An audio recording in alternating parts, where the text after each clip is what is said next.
जय श्री कृष्णा दोस्तों। स्वागत है आपका भक्तिवाणी में। आज हम सुनेंगे बृहस्पतिवार की कथा। अगर आपको ये कथा पसंद आए तो इस चैनल को सब्सक्राइब अवश्य करें। व्रत का महत्व एवं विधि। भगवान बृहस्पति देव की पूजा अर्चना के लिए बृहस्पतिवार को व्रत करके बृहस्पतिवार की व्रत कथा को पढ़ने अथवा किसी दूसरे स्त्री पुरुष द्वारा सुनने की प्राचीन परंपरा है। बृहस्पतिवार का व्रत करने और व्रत कथा सुनने से स्त्री पुरुषों की सभी मनोकामनाएं पूर्ण होती हैं। इस व्रत से धन संपत्ति की प्राप्ति होती है, निसंतानों को पुत्र प्राप्ति होती है, परिवार में सुख शांति बनी रहती है, सभी आनंद पूर्वक रहते हैं। बृहस्पतिवार को सूर्योदय से पहले उठकर स्नान आदि से निवृत्त होकर भगवान बृहस्पति देव का स्मरण करते हुए व्रत का आरंभ करना चाहिए। उपासक को घर के किसी कक्ष में छोटा अथवा बड़ा पूजा स्थल बनाकर उसमें भगवान बृहस्पति देव की प्रतिमा की स्थापना करनी चाहिए। घर के समीप किसी मंदिर में जाकर भी भगवान बृहस्पति देव की पूजा की जा सकती है। भगवान बृहस्पति देव पूजा में पीले रंग के पुष्प और पीले रंग के सामग्री को विशेष रूप से पसंद करते हैं, इसलिए स्नान के बाद पीले रंग के वस्त्र धारण करने का विशेष महत्व बताया गया है। पीले रंग के पुष्प, केले और पीले चंदन से भगवान बृहस्पति देव की पूजा का विधान है। बृहस्पतिवार के व्रत में उपासक को पूरे दिन में एक ही समय भोजन करना चाहिए। व्रत करने वाले पुरुष बृहस्पतिवार को दाढ़ी व सिर के बाल न कटाएं। पूजा के समय भगवान बृहस्पति देव से जो मनोकामना प्रकट की जाती है वे उस मनोकामना को पूर्ण करते हैं। इस व्रत में व्रत कथा पढ़ने और श्रवण करने का विशेष महत्व होता है। श्री बृहस्पतिवार व्रत कथा। बहुत समय पहले की बात है। भारतवर्ष में एक राजा राज्य करता था। वह अति प्रतापी एवं दानी था। वह प्रतिदिन मंदिर में भगवत दर्शन करने जाता था और गुरु और ब्राह्मण की सेवा भी करता था। उसके द्वार से कोई भी याचक निराश नहीं लौटता था। वह प्रत्येक गुरुवार को व्रत रखता और पूजन करता था। हर दिन गरीबों की मदद करता था, परंतु यह सब बातें उसकी रानी को पसंद नहीं आती। वह न व्रत करती थी और न ही किसी को एक भी पैसा दान रूप में देती थी। वह राजा को भी ऐसा करने से रोकती थी। यह उस समय की बात है जब राजा शिकार खेलने वन को चले गए थे। महल में सिर्फ रानी और दासी थी। उस समय गुरु बृहस्पति साधु का रूप धारण कर राजा के दरवाजे पर भिक्षा मांगने आए। साधु ने रानी से भिक्षा मांगी तो वह कहने लगी, हे साधु महाराज, मैं इस दान पुण्य से तंग आ गई हूँ। इस काम के लिए तो मेरे पतिदेव ही बहुत हैं। अब आप ऐसी कृपा करें कि ये सारा धन नष्ट हो जाए ताकि मैं आराम से रह सकूं। साधु का भेष धरे बृहस्पति ने कहा, हे देवी, तुम बड़ी विचित्र हो। संतान और धन से कोई भी दुखी नहीं हो सकता। सभी इसे चाहते हैं। पापी भी पुत्र और धन की इच्छा करता है। अगर तुम्हारे पास धन बहुत है तो भूखे मनुष्यों को भोजन कराओ, ब्राह्मण को दान दो, प्याऊ लगवाओ, धर्मशालाएं बनवाओ, कुआं, तालाब, बावड़ी, बाग, बगीचे आदि बनवाओ तथा निर्धनों की कुंवारी कन्याओं का विवाह कराओ, साथ ही यज्ञ आदि करो। इस प्रकार के कर्मों से आपके कुल का एवं आपका नाम लोक परलोक में प्रसिद्ध होगा एवं तुम्हें भी स्वर्ग की प्राप्ति होगी। किंतु वह मूर्ख रानी साधु की इन बातों से खुश नहीं हुई। वह बोली, हे साधु महाराज, मुझे ऐसी संपत्ति की आवश्यकता नहीं जो मेरे काम न आए तथा जिसको मैं अन्य लोगों को दान दूं, जिसको रखने और संभालने में ही मेरा सारा समय नष्ट हो जाए। साधु ने रानी को समझाने का बहुत प्रयास किया, परंतु रानी अपनी बात पर अडिग रही। तब साधु ने कहा, हे देवी, यदि तुम्हारी ऐसी इच्छा है तो जैसा मैं तुम्हें बताता हूँ तुम वैसा ही करना। बृहस्पतिवार के दिन गोबर से घर को लीपना, अपने केशों को पीली मिट्टी से धोना, केशों को धोते समय स्नान करना, राजा से कहना कि वह भी हजामत करवाए, भोजन में मांस मदिरा खाना, कपड़े धोबी के यहाँ ही धुलने को देना। इस तरह 7 बृहस्पतिवार निरंतर करने से तुम्हारा सब धन नष्ट हो जाएगा। ऐसा कहकर साधु रूपी बृहस्पति अंतर ध्यान हो गए। रानी ने साधु के कहे अनुसार ही 7 बृहस्पतिवार वैसा ही करने का विचार किया। साधु के बताए अनुसार करते हुए उसे केवल 3 बृहस्पतिवार ही बीते थे कि उसका समस्त धन संपत्ति नष्ट हो गई। भोजन के लिए भी परिवार तरसने लगा तथा सांसारिक भोगों से दुखी रहने लगा। इस प्रकार के अभावग्रस्त जीवन से तंग आकर एक बार राजा रानी से कहने लगा कि हे रानी, तुम यहाँ पर रहो, मैं दूसरे देश को जाता हूँ, क्योंकि यहाँ पर मुझे सभी मनुष्य जानते हैं, इसलिए मैं यहाँ कोई कार्य नहीं कर सकता। देश चोरी परदेश भीख के समान है। ऐसा कहकर राजा परदेश चला गया। वहां जंगल से लकड़ी काट कर लाता और उन्हें शहर में बेचकर जीवन यापन करने लगा। राजा के जाने के पश्चात इधर उसके बिना रानी और दासियां दुखी रहने लगी। किसी दिन भोजन मिलता तो किसी दिन जल पीकर ही रहना पड़ता था। एक समय रानी और दासियों को 7 दिन बिना भोजन के व्यतीत हो गए। तो रानी अपनी दासी से बोली, हे दासी, यहाँ पास ही के नगर में मेरी बहन रहती है जो बहुत धनवान है। तू उसके पास जा और वहां से 5 सेर बेझर जौ मांग कर ले आ, जिससे कुछ समय के लिए गुजर बसर हो जाएगा।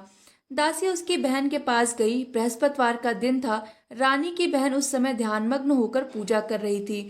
दासी ने रानी की बहन से कहा, हे रानी, मुझे आपके पास आपकी बहन ने भेजा है, मुझे 5 सेर बेझर दे दो। दासी ने अपनी बात अनेक बार कही, परंतु रानी की बहन ने कोई उत्तर नहीं दिया, क्योंकि वह उस समय बृहस्पतिवार की कथा सुन रही थी।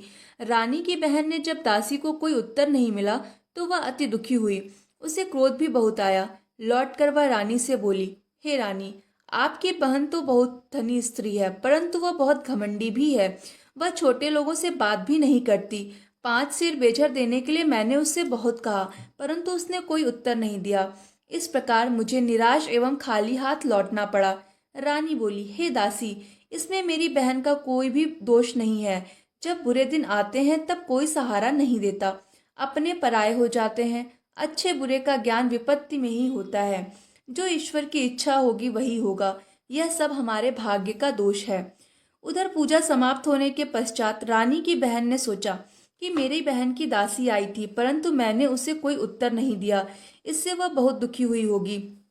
कथा सुनकर तथा विष्णु भगवान का प्रसाद ग्रहण कर वह अपनी बहन के घर गई तथा बोली, हे बहन, मैं बृहस्पतिवार का व्रत कर रही थी, तुम्हारी दासी आई, परंतु कथा समाप्त होने से पूर्व न उठते हैं और न बोलते हैं, इसलिए मैं नहीं बोली। बताओ दासी किस कार्य से मेरे पास गई थी। रानी बोली, बहन, हमारे घर अनाज नहीं था तथा राजा परदेश गए हुए हैं। वैसे तुमसे तो कोई बात छिपी नहीं है, इस कारण मैंने दासी को तुम्हारे पास 5 सेर बेझर लेने के लिए भेजा था। इस पर रानी की बहन बोली, हे बहन, बृहस्पति भगवान सबको मनोवांछित फल देते हैं। देखो, शायद तुम्हारे घर में किसी कोने में अनाज रखा हो। यह सुनकर रानी की दासी घर के अंदर गई तो वहां एक घड़ा बेझर का भरा मिल गया। उसे बड़ा आश्चर्य हुआ, क्योंकि उसके अनुसार घर का एक एक बर्तन अन्न से खाली था। उसने बाहर आकर रानी को सारा वृतांत सुनाया। दासी अपनी रानी से कहने लगी, हे रानी, देखो, वैसे भी हमको जब अन्न नहीं मिलता तो वह भी व्रत के समान ही है।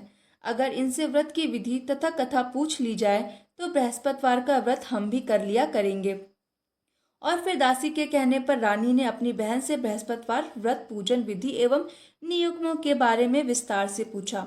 उन्होंने बताया, जो बृहस्पतिवार के व्रत में चने की दाल और मुनक्कों से विष्णु भगवान का केले की जड़ में पूजन कर दीपक जलाता है, पीला भोजन करता है, पीले वस्त्र धारण करता है तथा प्रेम पूर्वक बृहस्पति भगवान की कथा सुनता है, तो इस प्रकार करने से गुरु भगवान उस भक्त से प्रसन्न होते हैं, अन्न धन पुत्र देते हैं, मनोवांछित मनोकामना पूर्ण करते हैं।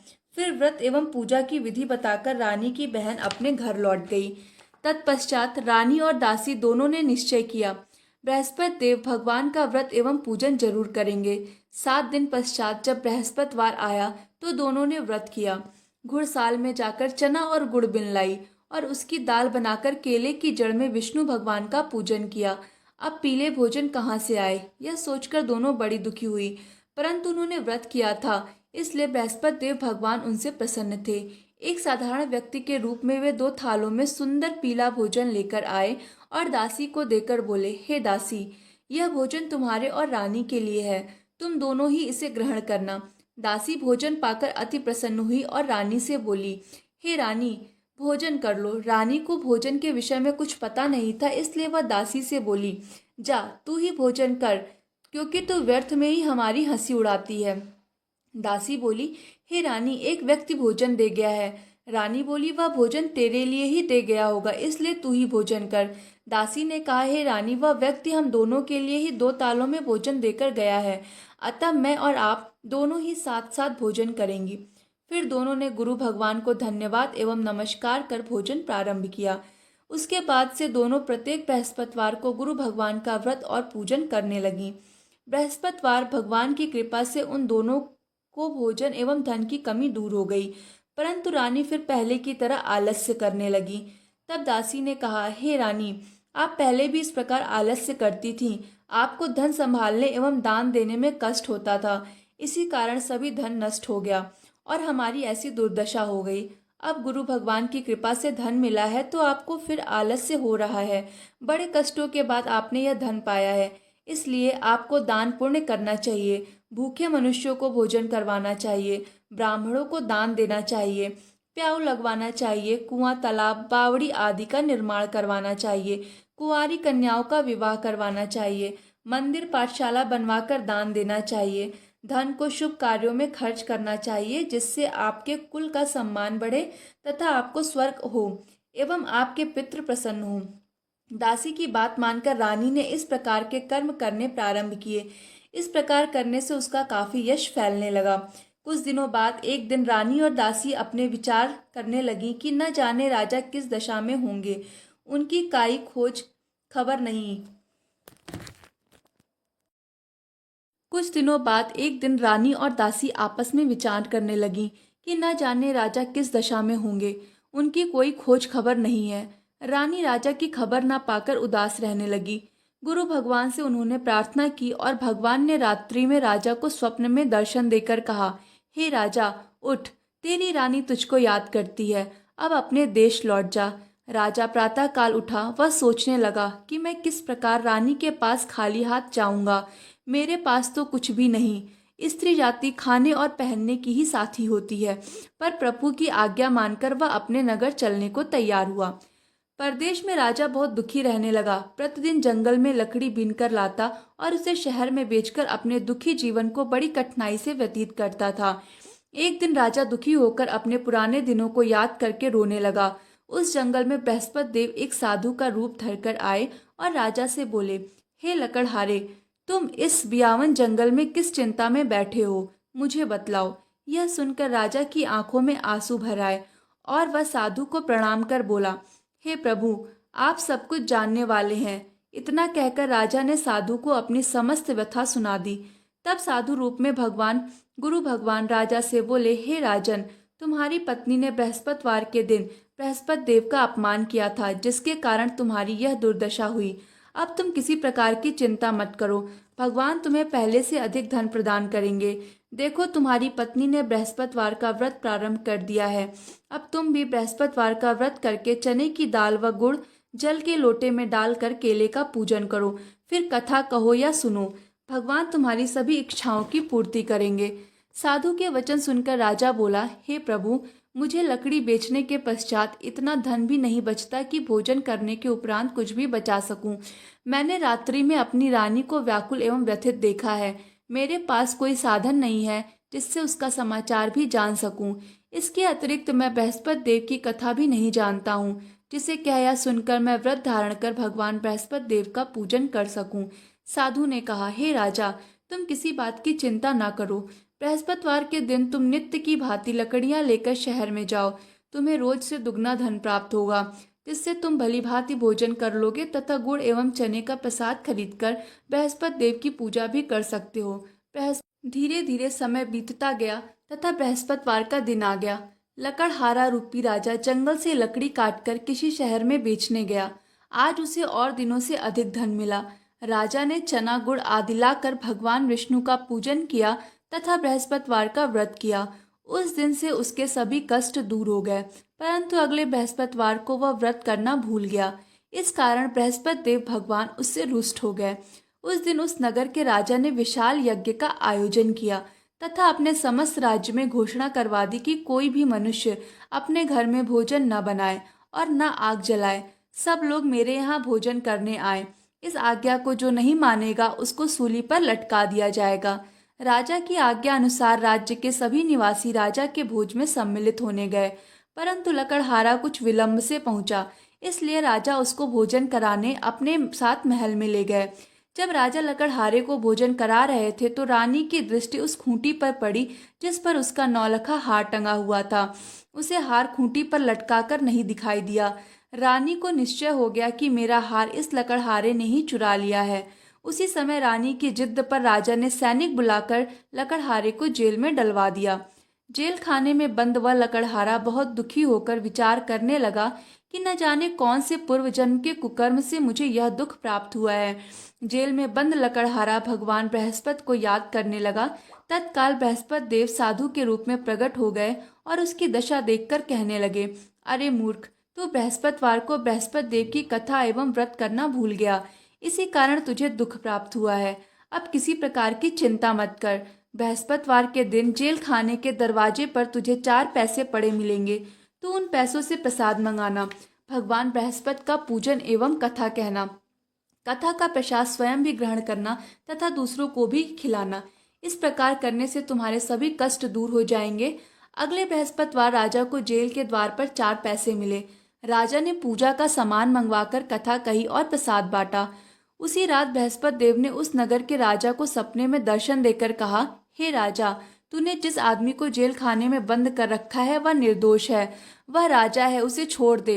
रानी का नौलखा हार उसी खूंटी पर टंगा हुआ है। अगर तू ऐसा नहीं करेगा तो मैं तेरे को नष्ट कर दूंगा। राजा सुबह उठा और खूंटी पर हार टंगा देखकर लकड़हारे को बुलाकर उससे क्षमा याचना की तथा राजा के योग्य सुंदर वस्त्र आभूषण भेंट कर उसे विदा किया। बृहस्पति देव की आज्ञा अनुसार राजा अपने नगर को चल दिया। जब वह नगर के निकट पहुंचा तो उसे बहुत आश्चर्य हुआ। वहां पहले से अधिक तालाब, बाग, कुएं तथा बहुत सी धर्मशालाएं, मंदिर आदि बने हुए थे। राजा ने जब नगरवासियों से पूछा कि यह बाग, तालाब, धर्मशालाएं एवं कुएं किसके द्वारा बनवाए गए हैं, तब नगर के सब लोग कहने लगे कि यह सब रानी और दासी द्वारा बनवाए गए हैं। राजा को बहुत आश्चर्य हुआ, परंतु क्रोध भी बहुत आया। जब रानी ने यह खबर सुनी कि राजा आ रहे हैं तो उसने दासी से कहा, हे दासी, देख, राजा हमें अति दीन अवस्था में छोड़ गए थे। वह हमारी ऐसी हालत देखकर कहीं द्वार पर से ही न लौट जाएं, इसलिए तू द्वार पर खड़ी हो जा। रानी की आज्ञा अनुसार दासी दरवाजे पर खड़ी हो गई। जब राजा आए तो उन्हें अपने साथ महल में लिवा गई। तब राजा ने क्रोध करके अपनी तलवार निकाली तथा रानी से पूछा, बताओ, इतना धन तुम्हें किस प्रकार प्राप्त हुआ है। तब रानी ने बताया कि यह सब धन बृहस्पति देव के व्रत के प्रभाव से प्राप्त हुआ है। अब राजा ने निश्चय किया कि 7 दिन बाद तो सभी बृहस्पति देव का पूजन करते हैं, परंतु मैं प्रतिदिन दिन में 3 बार कथा कहा करूंगा तथा नित्य व्रत किया करूंगा। अब हर समय राजा के दुपट्टे में चने की दाल बंधी रहती थी तथा दिन में 3 बार वह कथा कहता। ऐसे ही एक दिन राजा ने विचार किया कि चलो अपनी बहन के यहाँ हो आऊं। ऐसा निश्चय कर राजा घोड़े पर सवार होकर अपनी बहन के यहाँ चल दिया। मार्ग में उसने देखा कि कुछ आदमी एक मुर्दे को लिए जा रहे हैं। उन्हें रोक कर वह कहने लगा, अरे भाइयों, कुछ देर मेरी बृहस्पति की कथा सुन लो। वे बोले, लो, हमारा तो आदमी मर गया है, इसकी अपनी कथा की ही पड़ी है। परंतु कुछ आदमी बोले, अच्छा कहो, हम तुम्हारी कथा भी सुनेंगे। राजा ने दाल निकाली और कथा कहनी शुरू कर दी। जब कथा आधी हो गई तो मुर्दा हिलने लगा और जब कथा समाप्त हुई तो राम राम कह के वह मुर्दा बैठ उठा। राजा आगे चला। उसे चलते चलते शाम हो गई। आगे मार्ग में उसे एक किसान खेत में हल चलाता मिला। राजा उससे बोला, अरे भाइयों, तुम मेरी बृहस्पतिवार की कथा सुन लो। किसान बोला, जब तक मेरी तेरी कथा सुनूंगा तब तक 4 हरैया जोत लूंगा। जाओ भैया, अपनी कथा किसी और को सुनाना। राजा आगे चलने लगा। राजा के हटते ही किसान के बैल पछाड़ खाकर गिर गए और किसान के पेट में बहुत तेज दर्द होने लगा। उसी समय किसान की माँ रोटी लेकर आई। उसने जब यह देखा तो अपने पुत्र से सारा हाल पूछा। बेटे ने सारा हाल बता दिया। किसान की माँ दौड़ी दौड़ी घोड़े पर सवार राजा के पास गई और उससे बोली, मैं तेरी कथा सुनूंगी, तू अपनी कथा मेरे खेत पर ही चलकर कहना। राजा ने लौटकर किसान के खेत पर जाकर कथा कही, जिससे सुनते ही बैल खड़े हो गए तथा किसान के पेट में भी दर्द होना बंद हो गया। और फिर राजा अपनी बहन के घर पहुंच गया। बहन ने भाई की खूब आवाभगत की। दूसरे दिन सुबह राजा जागा तो उसने देखा कि सब लोग भोजन कर रहे हैं। राजा ने अपनी बहन से जब पूछा कि ऐसा कोई मनुष्य है जिसने भोजन नहीं किया हो और जो मेरी बृहस्पतिवार की कथा का श्रवण कर ले, तो बहन बोली, हे भैया, यह देश ऐसा ही है। यहाँ के लोग पहले भोजन करते हैं, बाद में कोई अन्य काम करते हैं। अगर पड़ोस में कोई हो तो देखकर आती हूँ। ऐसा कहकर बहन चली गई, परंतु उसे कोई भी ऐसा व्यक्ति नहीं मिला जिसने भोजन न किया हो। वह एक कुम्हार के घर गई जिसका लड़का बीमार था। उसे यह भी पता चला कि उसके यहाँ 3 दिन से किसी ने भोजन नहीं किया है। राजा की बहन ने अपने भाई की कथा सुनने के लिए कुम्हार से आग्रह किया। वह तैयार हो गया। राजा ने जाकर बृहस्पतिवार की कथा कही, जिसको कहकर कुम्हार का लड़का ठीक हो गया। अब तो राजा की हर ओर प्रशंसा होने लगी। कुछ दिन बाद एक दिन राजा ने अपनी बहन से कहा, हे बहन, मैं अपने घर जाऊंगा, तुम भी तैयार हो जाओ। राजा की बहन ने अपनी सास से अपने भाई के साथ जाने की आज्ञा मांगी। सास बोली, चली जा, परंतु अपने लड़कों को यही छोड़ जाना, क्योंकि तेरे भाई के कोई संतान नहीं होती है। बहन ने भाई से कहा, हे भैया, मैं तो चलूंगी, परंतु कोई बालक नहीं जाएगा। राजा ने कहा, जब कोई बालक साथ नहीं चलेगा तब तुम भी जाकर क्या करोगी। दुखी मन से राजा अपने नगर को लौट आया। राजा अपनी रानी से बोला, हम निर्वंशी हैं, हमारा मुंह देखने का भी धर्म नहीं है।